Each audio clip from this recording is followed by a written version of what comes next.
नमस्कार, news line में आपका स्वागत है। इस वक्त की बड़ी खबरों के साथ मैं हूं राम। खबरों की शुरुआत करेंगे सबसे पहले नहाय खाए के साथ शुरू हुआ 4 दिवसीय छठ महापर्व। वहीं गुरुवार को होगा खरना, शुक्रवार को संध्याकालीन अर्घ व शनिवार को प्रातःकालीन अर्घ के साथ 4 दिवसीय महापर्व का होगा समापन। सूर्योपासना 4 दिवसीय महापर्व छठ बुधवार को नहाय खाए के साथ शुरू हो गया।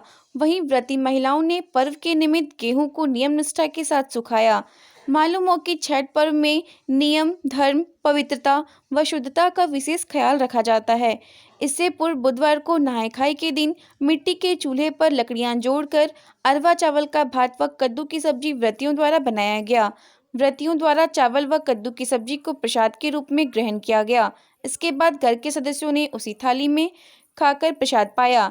छठ पर्व के दूसरे दिन गुरुवार को खरना मनाया जाएगा। देर रात खरना का प्रसाद खाने के साथ ही व्रती महिलाओं का 36 घंटे का निर्जल व निराहार व्रत प्रारंभ हो जाएगा, जिसकी तैयारी में हिंदू श्रद्धालु तन-मन से जुट चुके हैं।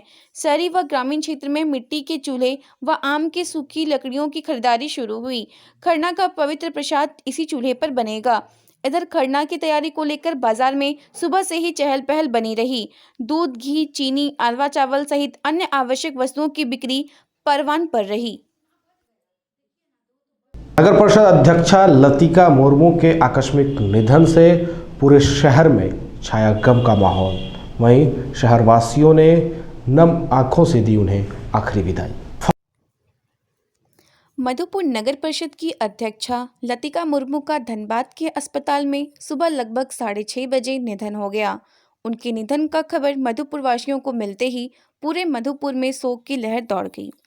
स्वर्गीय लतिका मुर्मू वर्ष 2018 में झामुमो के उम्मीदवार पर नगर परिषद का चुनाव जीतकर नगर अध्यक्षा बनी थी और काफ़ी कम समय में मधुपुर शहर के लोगों के बीच अपनी एक पहचान बना ली थी। वह एक सेवानिवृत्त शिक्षिका भी थी। वहीं उनके निधन पर कई समाजसेवी, प्रशासनिक पदाधिकारी एवं पत्रकारों समेत उनके आवास पर श्रद्धांजलि अर्पित की गई। वहीं नगर परिषद उपाध्यक्ष जियाउल हक उर्फ टार्जन ने बताया कि वह हमारे गार्जियन स्वरूप थी और उनके निधन से मधुपुर अनुमंडल को अपूर्ण क्षति हुई है। साथ ही उन्होंने ईश्वर से उनकी आत्मा की शांति प्रदान करने एवं परिजनों को इस दुख की घड़ी में शक्ति प्रदान करने की प्रार्थना की।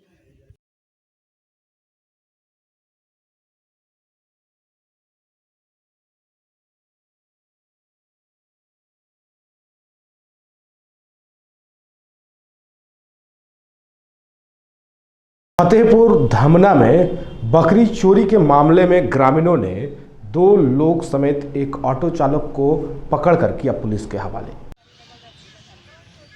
मधुपुर थाना क्षेत्र के फतेहपुर धमना में मंगलवार शाम को बकरी चोरी करने के आरोप में ग्रामीणों ने ऑटो चालक समेत 2 महिला को पकड़कर पुलिस के हवाले किया। घटना के संबंध में ग्रामीणों ने बताया कि धमना व फतेहपुर गांव से लगातार कई दिनों से बकरियां की चोरी हो रही हैं। गढ़िया प्रखंड कार्यालय के पास एक ऑटो में 4 बकरी लदी हुई थी, जिस पर गांव के लोगों की नज़र पड़ी तो इस पर वे लोग ऑटो के पास पहुंचकर पूछताछ करने लगे। पूछताछ में महिला सही ढंग से जवाब नहीं दे पाई। उधर ग्रामीणों ने इसकी सूचना मधुपुर थाने को दी। पुलिस घटनास्थल पर पहुंचकर दोनों महिला ऑटो चालक समेत बकरी को थाने ले आए। पुलिस ने बताया कि ऑटो चालक विकास कुमार देवघर के बेला बगान का रहने वाला है, जबकि दोनों महिलाएं जसेड़ी थाना क्षेत्र के संथाली टोला की रहने वाली हैं। पुलिस ने पकड़े गए महिला समेत ऑटो चालक को न्यायिक हिरासत में भेज दिया। दिनों से क्या हो रहा है कि आसपास के क्षेत्र में, खास के गढ़िया ब्लॉक के आसपास, वो धमनी गांव हो गया और अन्य मथुरा गांव हो गया, फतेहपुर गांव हो गया, मतलब डायरेक्ट कोई शिकायत करने के लिए नहीं आ रहे थे, थाना पर मामला नहीं पहुंचा था, लेकिन ऐसी जानकारी हो रही थी कि बहुत सारी बकरियां, खस्सी, ये सब कुछ चोरी हो रही है। और कोई लोगों को विश्वास से पता चला था कि 2 महिला एक टेम्पो चालक के सहारे से टेम्पो रिजर्व करके आते हैं और सुनसान जगह में बकरी को पाव रोटी खिला के बकरी को साल लपेट के टेम्पो पर बैठा लेते हैं और फिर कहीं ले जाके सस्ते दाम में बेचते हैं या जो भी वो करते हो। तो ग्रामीण में आक्रोश था और वे इस ताक में लगे हुए थे कि उस चोर को पकड़ा जाए। हर 3-4 दिन में सप्ताह में एक बार ये घटना घट जाती थी। और उसी क्रम में कल क्या हुआ कि गड़िया ब्लॉक के पास जो हमारे 3-4 आदमी वहाँ पर थे, वो इस ताक में थे कि कोई अगर टेम्पो वाला इस तरह का आएगा तो उसको महिलाएं होंगी, और टेम्पो अगर बकरी चोरी से संबंधित होगा। तो अचानक उन लोगों ने देखा कि गड़िया ब्लॉक के सामने में पंचायत भवन के पास गड़िया पंचायत करते हुए वो लोग ग्रामीण लोगों में ताक में थे कि उनकी बकरी एक महीने से बराबर किसी न किसी के गांव से किसी न किसी के घर से बकरी चोरी हो जाती थी। तो इस पर वो लोग क्या किए कि ताक में रहने लगे कि अगर टेम्पो में कोई 2 महिला, और ये कल करीब 4 बजे के आसपास उन लोगों ने देखा कि एक टेम्पो पंचायत भवन गड़िया के सामने में रुकी और एक महिला नीचे उतरी, और वहीं पर 3-4 बकरी और था, वहाँ के आदमी लोगों का था। तो ये पाँव रोटी दिखला के कोशिश की कि वो बकरी को लेके, तब तक वो लोग देख लिया और जाके उसको फिर पकड़ा और टेम्पो को तलाशी लिया। तो टेम्पो पर भी एक महिला बैठी हुई थी, दुबली पतली महिला बैठी हुई थी, और 4 बकरी था, जिसके बारे में पूछने पर वो दोनों औरत संतोषप्रद जवाब नहीं दे पाई। तो उनका शक और गहरा गया। पूर्व से भी सूचना मिल रही थी वो लोगों को कि बकरी चोरी, 2 महिला बकरी चोरी करती है, टेम्पो बुलाती है, और तीनों की मिलीभगत से होता है। इस पर उन लोगों के द्वारा पुलिस को खबर किया गया, और पुलिस वहां तुरंत पहुंची, बिना समय गंवाए पहुंची, और दोनों महिला को गिरफ्तार करके टेम्पो को और 4 बकरी को करके लाई, और फिर कानूनी प्रक्रिया पूरा कर वहीं के अरविंद यादव हैं, ये वो उनके ही बयान पर वो केस किया गया है।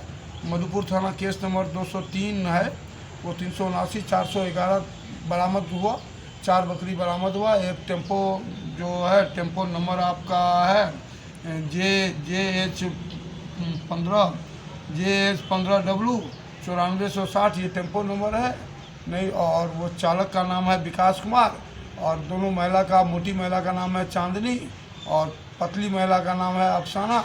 तो मुझे पूर्ण विश्वास है कि इससे बकरी चोरी और ये चोरी के मामले में बहुत कमी आएगी।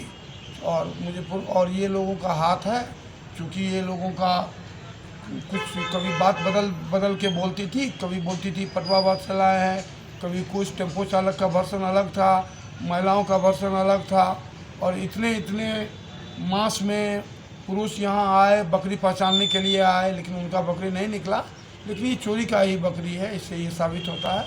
और दोनों को जुडिशियल कोरोना जांच के बाद वो महिलाओं को देवघर जेल भेज दिया जाएगा और पुरुष को मधुपुर जेल भेज दिया जाएगा।